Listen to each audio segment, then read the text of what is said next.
Hello મિત્રો, સ્વાગત છે તમારું વિજય કિચનમાં। આજે આપણે બનાવીશું મસાલેદાર આલુની સબ્જી। એના માટે આટલા આલુ લઈશું, બોઇલ કરી દીધા છે। એના પછી આપણે આટલા મસાલા લઈશું, સૂકા ધાણા, મરિયા, જીરું અને લસણ ને થોડા લાલ મરચાં। આપણે મિક્સરમાં જારમાં ધાણા નાખીશું, જીરું એડ કરીશું, બ્લેક પેપર એડ કરીશું એટલે કે મરિયા, અને લાલ મરચાં નાખીશું, લસણ નાખીશું।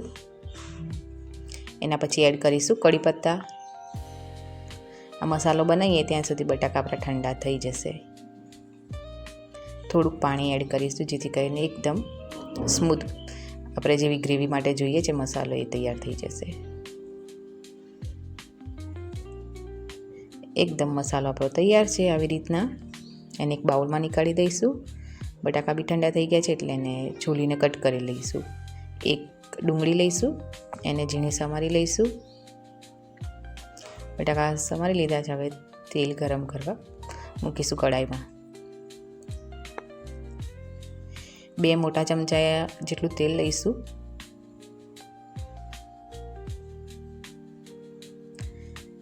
તેલ ગરમ થઈ ગયું છે, થોડી રાઈ નાખીને જોયું તો એટલે તેલ એકદમ ગરમ થઈ ગયું છે આપણું। એમાં રાઈ એડ કરીશું, થોડું જીરું એડ કરીશું અને હિંગ નાખીશું। એ બધું એકદમ શેકાઈ જાય એટલે ડુંગળી આપણે જે સમારી હતી એ નાખીશું। થોડું મિક્સ કરી લઈશું। થોડી ગોલ્ડન બ્રાઉન થાય ત્યાં સુધી આપણે એને શેકાવા દઈશું। થોડી ગોલ્ડન બ્રાઉન થઈ ગઈ છે એટલે આપણો જે મસાલો આપણે બનાવ્યો હતો એ આની અંદર એડ કરી દઈશું તેલમાં।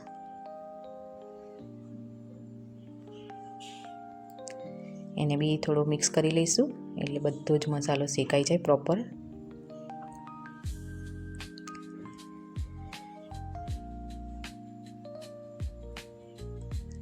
એકદમ મસાલો શેકાઈ ગયો છે આપણો, તેલ બી છૂટું પડી ગયું છે। એમાંથી હળદર નાખીશું 1.5 ચમચી જેટલી, 1 ચમચી તીખું મરચું એડ કરીશું, અડધી ચમચી કાશ્મીરી મરચું નાખીશું, ધાણા જીરું નાખીશું સ્વાદ અનુસાર મીઠું એડ કરીશું।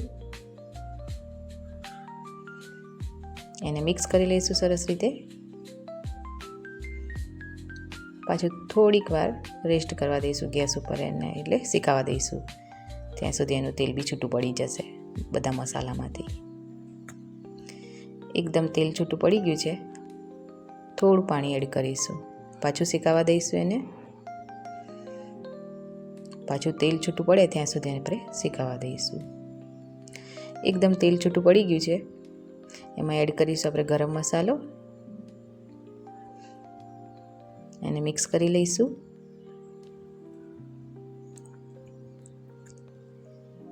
સરસ રીતે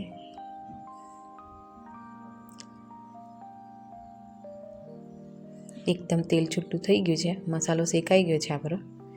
એમાં એડ કરીશું કસ્તુરી મેથી ડ્રાયવાળી, એને મિક્સ કરી લઈશું મસાલામાં। એકદમ પ્યોર મસાલેદાર આલુની સબ્જી બનશે આપણી।